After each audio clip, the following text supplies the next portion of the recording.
Paz seja convosco. Amém. Amém. Glórias a Deus. Amém. Estamos estudando no segundo período o ser de Deus.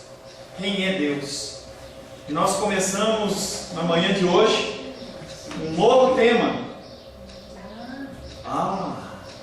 Trindade.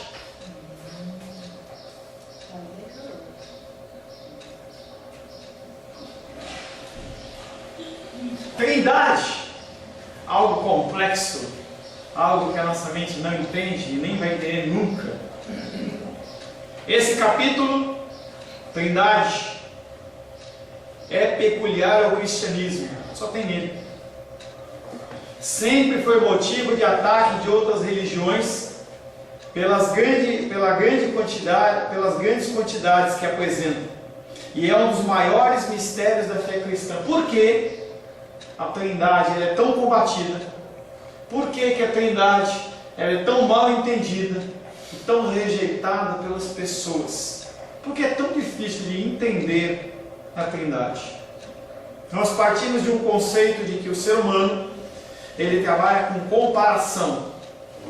Então, se eu falo para você cadeira, você vai imaginar talvez uma cadeira branca, uma cadeira com uma carteira, uma cadeira como essa ou qualquer outra. Mas se eu falo de algo que você não consegue enxergar ou visualizar, fica difícil. O ser humano trabalha com comparação.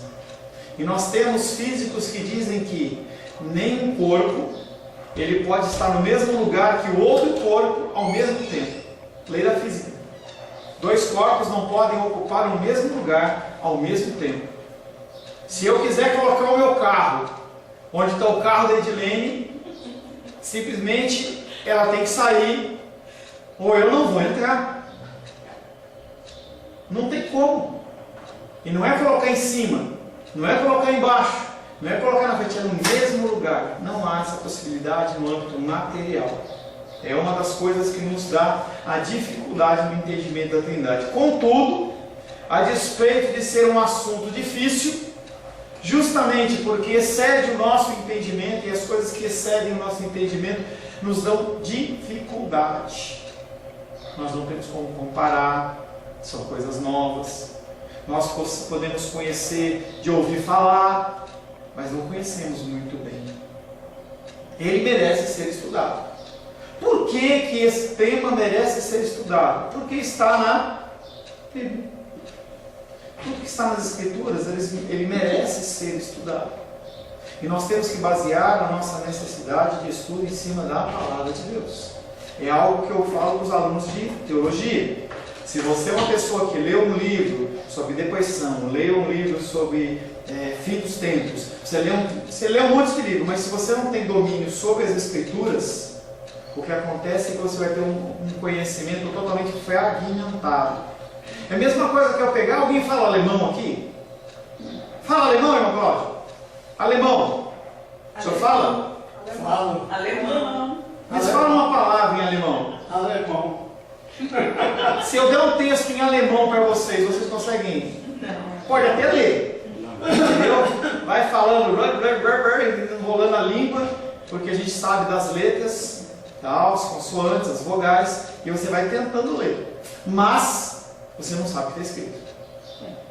Tá?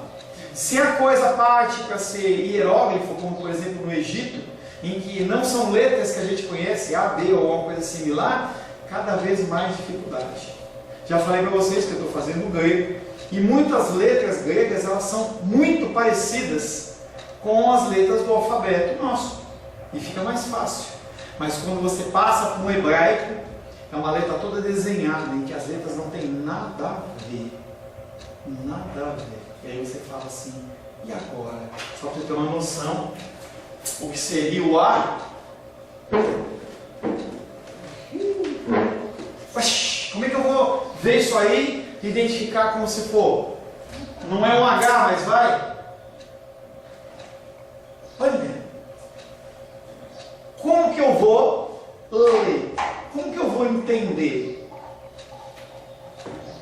A despeito desse assunto da Trindade ser de difícil compreensão, justamente porque excede o nosso entendimento, ele merece ser estudado, porque as Escrituras nos fornecem dados importantes E alguns dos textos dão mostra, sem sombra de dúvida, de que existem 3 pessoas dentro desse nome que a gente chama Deus.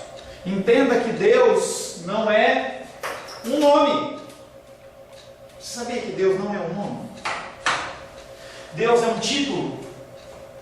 É como falar o juiz. É como falar o professor, o pastor. Isso é um título. De Deus ele tem um nome, que é representado por um tetagrama. O que é? São 4 letras, conhecidas como YHWH, dentro do nosso alfabeto. É lógico que não é isso. E tem toda uma pronúncia que não é Yahvé e não é Jeová. Um jeito de falar. É que nem pergunta para você o seu nome.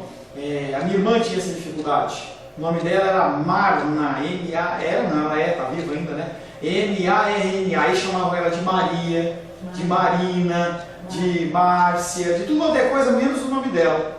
E quando falava o nome errado, ela falava tudo bem? Não. Ou a minha filha, que o nome dela é Luísa com S, e aí coloca Luísa com Z, a primeira coisa que ela fala, meu nome está errado. Meu nome está errado. Essa pronúncia desse nome de Deus é um nome que é impronunciável no sentido de que nós não podemos tomar o santo nome de Deus em vão. Os judeus têm um respeito enorme por esse nome e eles não pronunciam de qualquer jeito. Então se você fala, ai Deus me livre, Deus me socorra, ai meu Deus, você não está quebrando o mandamento, porque não é o nome de Deus, é o título de Deus. O nome de Deus é algo que nós não vamos estudar, porque não é algo para você saber, porque você não tem que usar esse nome.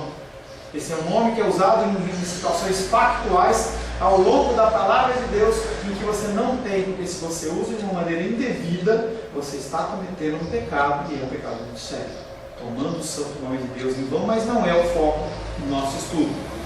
Esse capítulo não promete resolver todos os problemas relativos à Trindade. Gente, não tem como, não só em relação à Trindade, como em qualquer assunto espiritual, você dizer, eu sei tudo.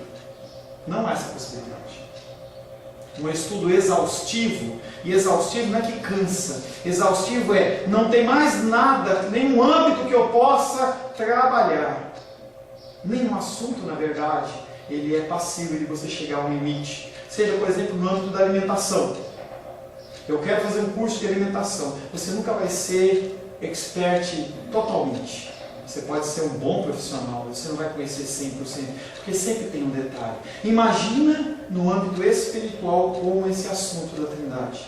Assuntos cristãos e religiosos, nós podemos nos especializar. Por exemplo, eu tenho um pouco de especialização em Antigo Testamento. Em alguns livros, como Ezequiel, que eu li mais, estudei mais. Alguns livros do Antigo Testamento eu tenho um pouco mais de afinidade. Algumas coisas como aconselhamento bíblico, em que eu estudei um pouco mais, mas que eu não posso chegar e falar assim, olha, a irmã dos reis vem falar com o irmão dos reis, o problema seu é esse, entendeu? E remédio é isso, reza 10 Pai Nosso e sem Ave Maria, está tudo certo. Não tem essa regra, nós temos dependência do Espírito Santo em todas as situações.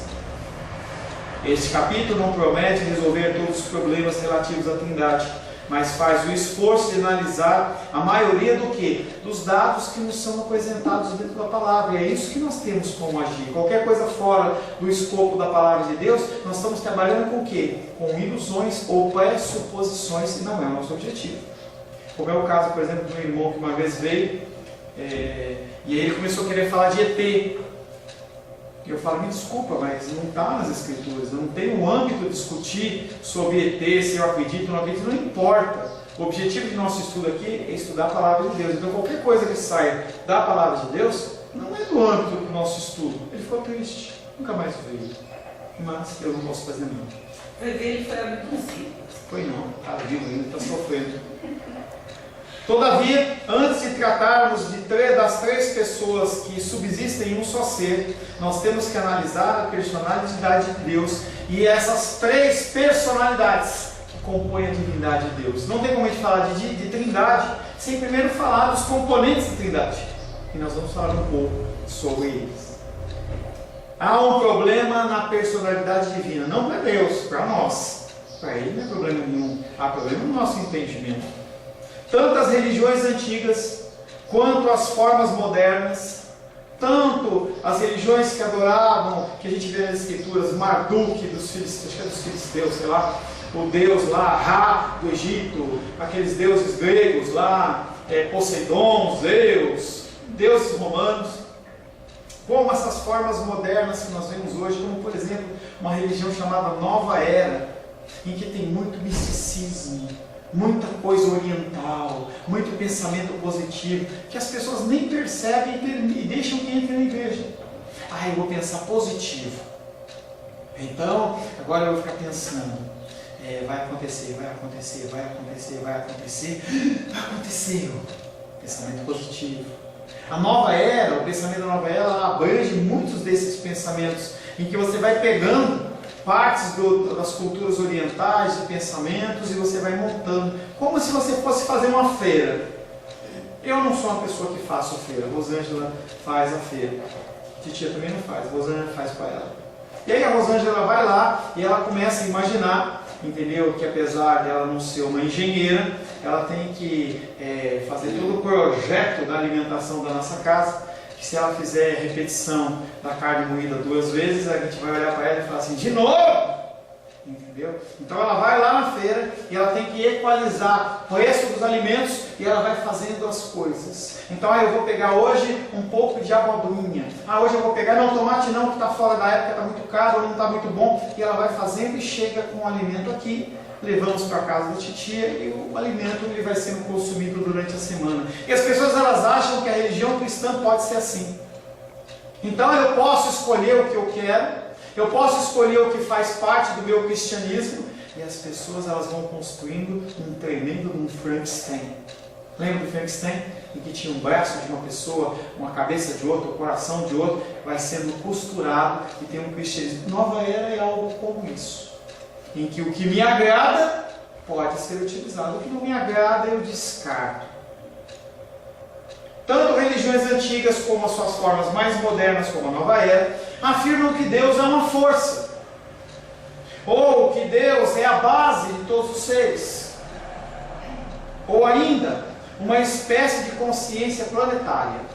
Então um dos pensamentos é que se, por exemplo, eu cortar a cabecinha do meu dedo, ou mesmo se eu cortar uma unha, e eu olhar para a unha, naquela unha tem parte de Deus nela.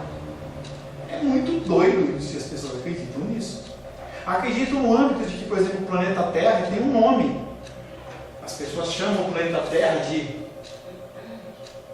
Gaia.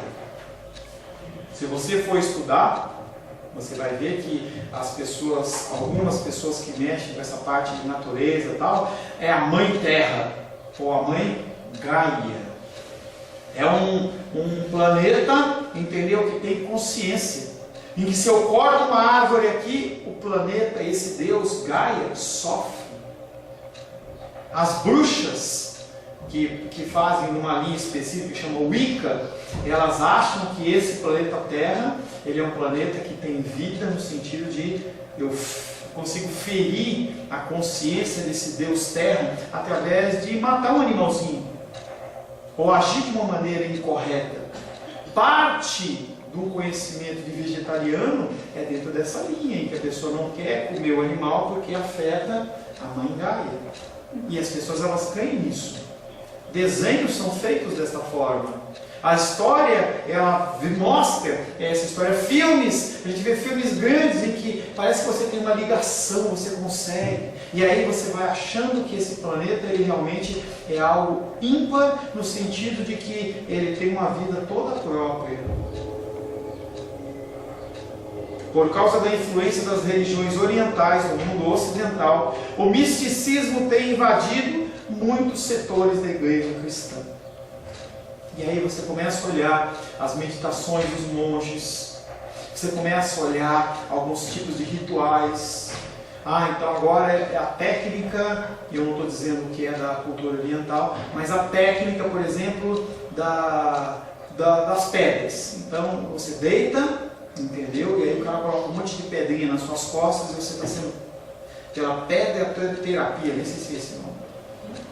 Aí você tem um problema, então o cara vai fazer um negócio que chama com cores. Então o cara começa a mostrar cores para você e aquilo é a sua terapia. E aí começa a inventar coisas no sentido de mostrar que realmente há uma ligação com esse planeta Terra, nesse sentido. Acupuntura. O que é acupuntura? É você trabalhar pontos de energia. De onde vem isso? Não estou dizendo que é ruim, que é bom, que é do diabo, não estou falando isso. Estou falando que existe isso. Isso nasce o quê? Da cultura oriental. Homeopatia. O que é homeopatia? É o tratamento através de ervas. E as pessoas muitas vezes usam essas ervas de uma forma espiritual.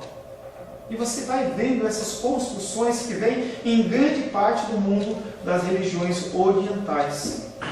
Esse misticismo oriental tem ensinado que a matéria ou a substância é Deus, ou seja, parte de Deus. Eu sou parte de Deus. A gente é fácil, né? Mas se você pensar numa cadeira, e você pensar numa árvore, ou você pensar num pedaço de terra, como sendo parte de Deus. Esse misticismo oriental tem ensinado que a matéria ou substância é Deus, que tudo é Deus, descartando qualquer ideia da existência do quê? De uma personalidade. É um ser diferente. Ele é um ser que ele tem, nós vamos falar sobre isso, sobre consciência. O meu Deus não é um pedaço de pedra. E aí, com respeito aos cristãos católicos romanos, quando eles olham para aquela imagem, eles olham para aquilo e eles acham que ali representa Deus, ou representa Cristo. E a gente não vê imagens de Deus, mas a gente vê quadros de Deus, em que aparece a figura de Jesus de um lado, a figura do Espírito Santo em cima, a figura de Deus do outro, e Maria no centro. E eles tentam de alguma maneira representar a figura da Trindade, que na verdade não vai ser mais Trindade, mas ela acaba sendo não sei como fala isso, 4 pessoas. Isso é Trindade, unidade, dualidade, Trindade, quadro, eu não sei falar não. Tá?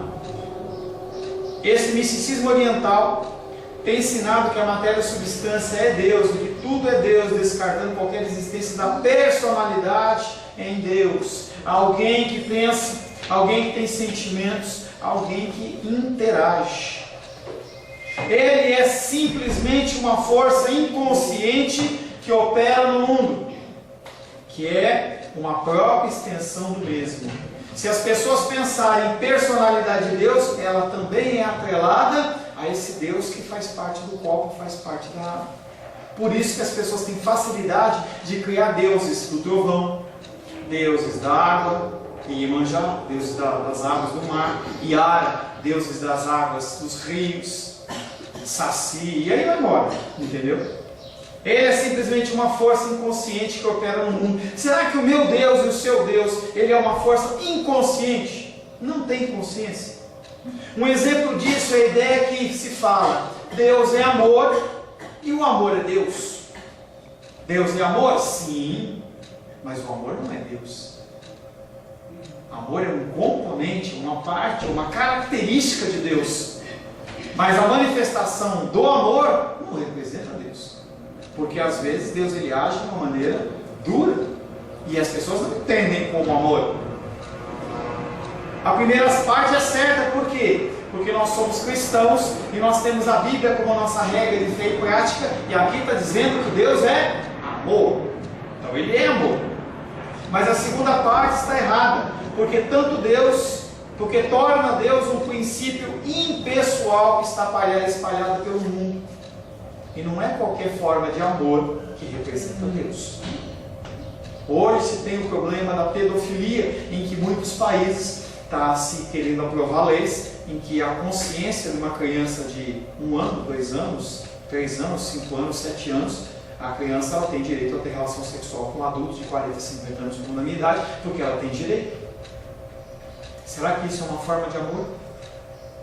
Será que é uma forma de amor a gente permitir que uma criança ela opte por ser um menino ou uma menina, independente da vontade dela? Será que uma criança de 7 anos de idade, 5 anos de idade, 3 anos de idade, ela tem consciência suficiente para decidir: eu sou menino, eu não sou uma menina? Será que os pais que têm 30, 40 anos não são aqueles que têm que guiar essas crianças no caminho que elas têm que seguir? Fala: não, querido, é o que você está falando, ô menino, você tem isso, não é? Não, você tem um piu-piu, entendeu? Você é menino. Se você tem a periquitinha, você é menina. Ah, bom. É assim, papai? É. Então o que estão falando lá na escola não é bem assim, não é bem assim. E é diferente. Será que eu permiti uma criança da idade do Arthurzinho, está com 5, Esteban? 8 anos.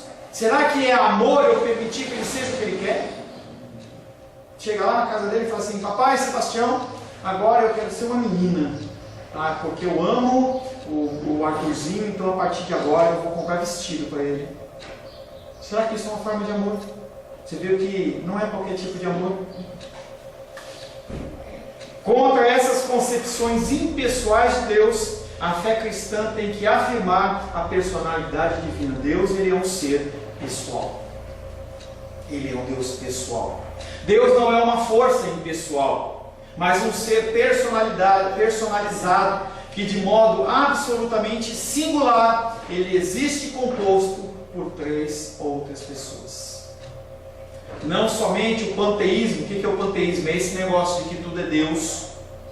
Deus na Bíblia, no papel, na madeira.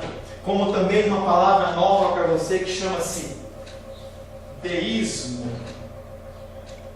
Você está tendo aula de teologia agora, hein? Deísmo. Pastor, o que é deísmo? Eu sou deísta? Não, nós somos teísta. Nós somos adeptos do teísmo e eu vou falar o que é cada um. Teísmo vem da construção de Theos, que é Deus. O grego fala Theos, Deus. Então nós cremos neste Deus que ele é pessoal. E o deísmo, o que ele fala? Ele acredita em um Deus que criou todas as coisas realmente, mas que ele não se relaciona comigo e não se relaciona com você. É como se, por exemplo, lembra aqueles brinquedinhos de corda? Agora não tem muito, né? Porque agora é só videogame. Mas lembra quando tinha aqueles brinquedinhos que você dava a cordinha no carrinho, ou no bichinho assim, aí o carrinho ia, lembra? Lembra disso? Eles acham que Deus, ele é desse jeito. Ele criou todas as coisas, criou você e falou agora para você: se vira. Se você destruir o meio ambiente, azar seu. Se você quiser maltratar o próximo, azar seu. Faça o que você quiser. Nós sabemos que o nosso Deus não é assim. Ele interage comigo, ele interage com você. Fale, querida. Mas tem uma passagem que diz assim, ó: eu não sei onde ela está, mas vai, faz o que deseja do teu coração. Romanos. Só não te esquece que um dia eu vou te chamar, tá? Presta atenção. Romanos está falando o seguinte. Começo de Romanos, eu não lembro qual capítulo, se é 3 ou 7. E ele está falando sobre idolatria, apesar do tema ser homossexualismo. Ali é idolatria no sentido de que eu estou olhando para o que eu quero e não o que Deus quer. E aí Deus olha para os seres e fala assim: olha, vocês estão agindo errado, assim, assim, assado, tá. Mas você está querendo isso? Então vai. Mas esse Deus, ele está interagindo, não é um Deus que está alheio a todas as coisas. Entendendo que esse vai não é para os filhos.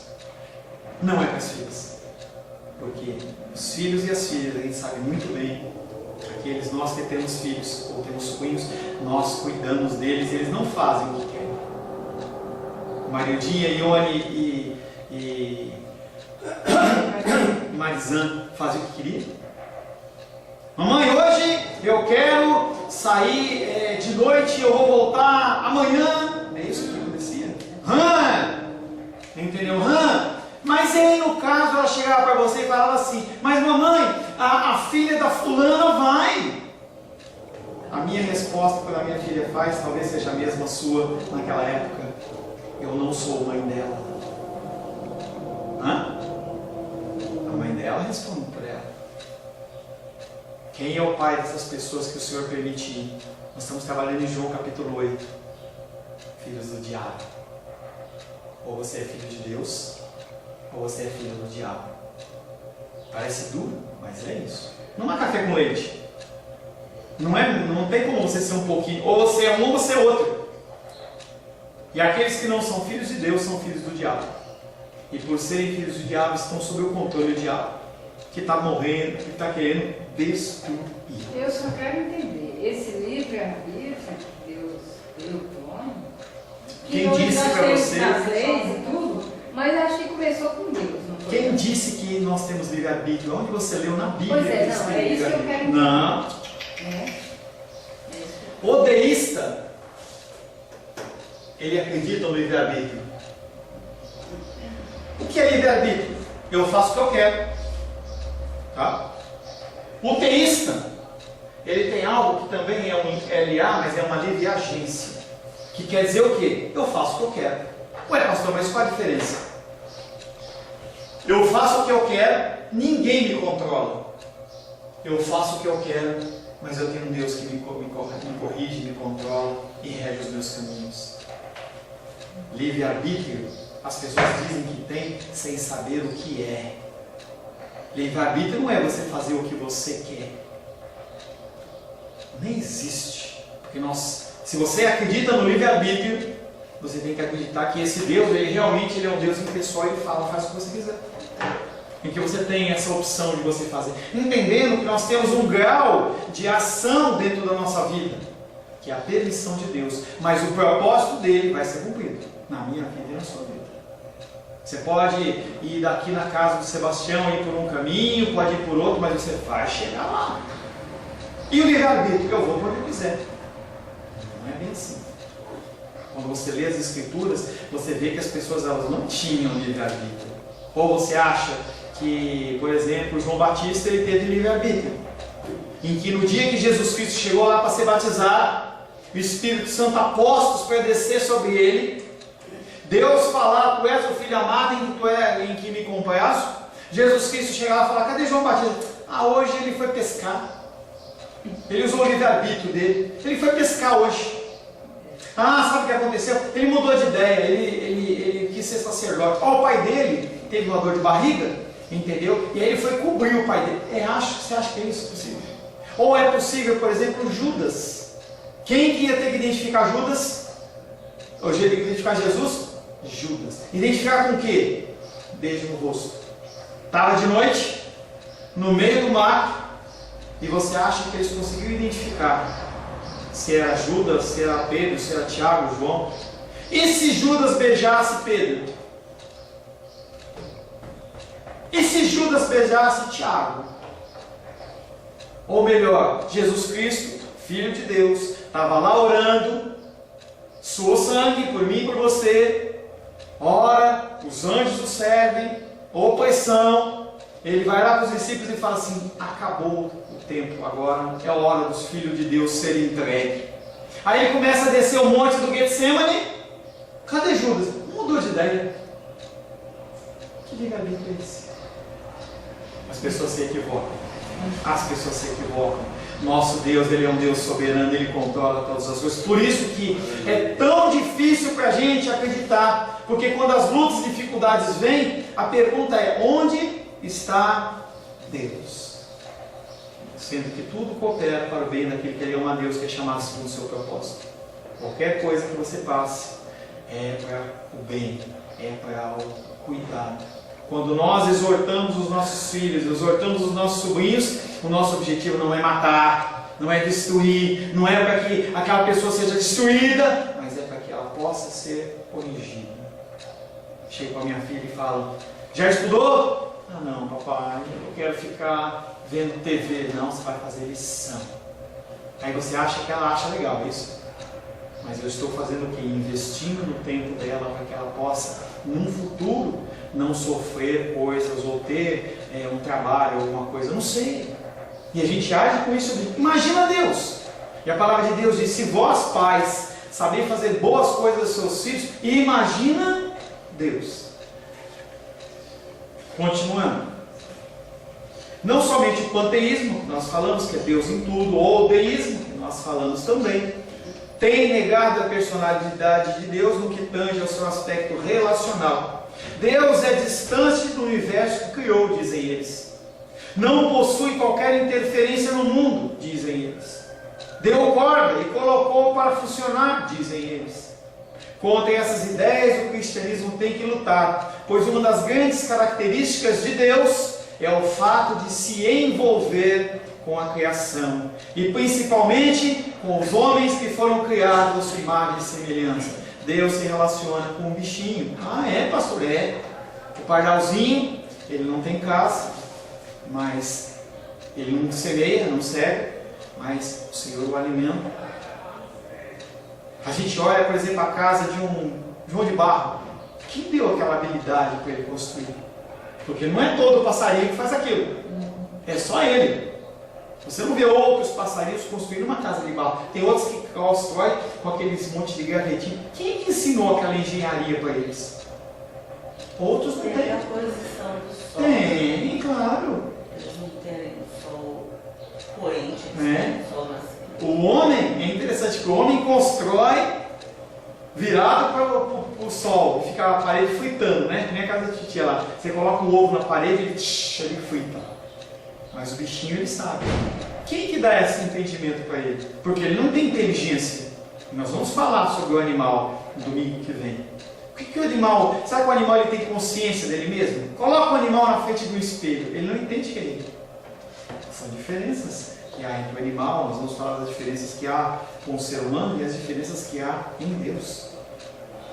Contra essas ideias, o cristianismo tem que lutar. Pois uma das grandes características de Deus é o fato de se envolver com a criação. Ele se envolve. Ele alimenta o bichinho, mas ele cuida de você também. Ele fala, buscai o reino de Deus e a sua justiça. E todas estas coisas, porque não são todas as coisas. Ele não promete para você o filé mignon diário, sabia disso? Ele não promete para você a Hilux. Ele não promete para você uma casa no lago. Ele não promete para você viagens para Paris. Mas Ele promete para você que não falta o alimento, não falta o vestuário, não falta a moradia, seja aluguel ou casa própria. Pergunta para você, você acha que Deus ele vai permitir que acabe a água do DF? E você fique sem água para beber? Ele prometeu que vai nos dar. Não quer dizer que nós não temos responsabilidade. Não quer dizer que a gente não está vendo lá o nível da água baixando, 15, 14, 13, 11, 10. Opa, eu tenho que gastar menos, tenho que tomar banhos mais rápidos, eu tenho que não lavar mais a garagem com água, eu tenho que economizar água. Mas será que Deus vai permitir que chegue ao ponto em que eu e você morramos de sede? É estranho pensar em um Deus como esse. Um Deus que criou todas as coisas, e se Ele criou a água é porque Ele sabe que o homem precisa da água. Deus não é uma força impessoal, mas um ser personalizado. Nós temos que entender que Deus se envolve com a criação, em especial com os homens criados à sua imagem e semelhança, e em especial com aqueles que são filhos e são filhas. Eu tenho certeza que você, com sobrinhos ou filhos, havia pessoas que eram visitantes na tua casa, em que vinham, faziam visita, e você tinha apreço pelas pessoas, mas não tinha o mesmo apreço que tem pelos seus filhos. Com Deus não é diferente. Ele nos trata de uma maneira singular. A palavra de Deus diz: haverá um tempo em que as pessoas verão a diferença entre aqueles que servem a Deus e aqueles que não servem a Deus. Uma condição fácil de você ver é num velório. Vai num velório de um cristão, vê o estado das pessoas, sem esperança. E o velório dos cristãos? Há tristeza, há saudade, mas há esperança. As pessoas cantam hinos. Eu As quero pessoas- esse versículo. Hã? Eu preciso desse versículo. Qual deles? Haverá um tempo que Deus mostra a diferença entre Ah, sim. Há diferença. Porque nós, como seres humanos, nós não suportamos viver numa condição em que o tempo todo, todo o tempo, a condição ela é um revés. E se mesmo assim o Senhor permitir, Ele vai dar uma porção de fé para você muito maior. Há casos e casos e casos e casos na Bíblia. De pessoas que excederam. E você olha para a situação, olha para o dedo do apóstolo Paulo, o que aquele homem passou. sem precisar passar. Deus, ele derramou uma porção de graça. Ele não permite que a pessoa chegue a um ponto tal em que não tenha mais volta. Deus, ele interrompe aquilo, ele age de uma maneira que aquilo não se perca. Por isso que o nosso Deus, ele é um Deus de relacionamento. O nosso Deus não é um Deus qualquer, não é um Deus que é impessoal, não é um Deus que criou você. O meu pastor lá de São Paulo falava assim: você não é um tomatinho que vai atravessar a rua. Olha o carro. Que carro? Morreu os 2 tomatinhos. Você não foi inaugurado, você foi criado. Tudo isso são referências aos filhos e às filhas dele. Começamos hoje esse estudo da Trindade e nós vamos começar na semana que vem falando das características de um ser pessoal. Você, como um ser pessoal, tem características? Nós vamos falar dessas características. Por quê, pastor? A gente não vai direto em Deus, Pai, Deus Filho, Deus Espírito Santo, porque eu tenho que começar a construir no teu entendimento como é você, para que você possa entender que você é imagem e semelhança de Deus. Há algumas coisas que você tem, não são todas, que são reflexo de Deus e que se espelham em você, para facilitar o entendimento de quem é esse Deus. E eu falei algumas dessa manhã. Você como um pai, você como uma mãe, você como um tio, você como uma tia, você como um avô, você como uma avó, você olha para aqueles que são caros de que forma? Você age com eles com que propósito? E aí você começa a pensar, bom, se eu faço assim, o meu Deus, ele é maior, ele é melhor e ele faz muito melhor do que eu. Feche seus olhos. Senhor, em nome de Jesus, queremos agradecer a Ti, porque Tu és um Deus que é pessoal. Nós, Pai, iniciamos nesta manhã o estudo da Trindade, Pai. Um tema tão complexo, um tema, Pai querido, tão difícil para o nosso entendimento, mas que nós pedimos a Ti que o Senhor nos abençoe nesses encontros que nós estaremos tratando deste assunto. Pedimos que o Senhor nos abençoe em todo este dia, nos dando graça, nos dando força, nos dando vigor, para que à noite nós possamos novamente nos reunir para estudar a Tua Palavra. Nós temos sido abençoados através do estudo de João capítulo 8, e nós precisamos que o Senhor, para que Ele nos ensine, nos dê o entendimento. Em nome de Jesus. Amém.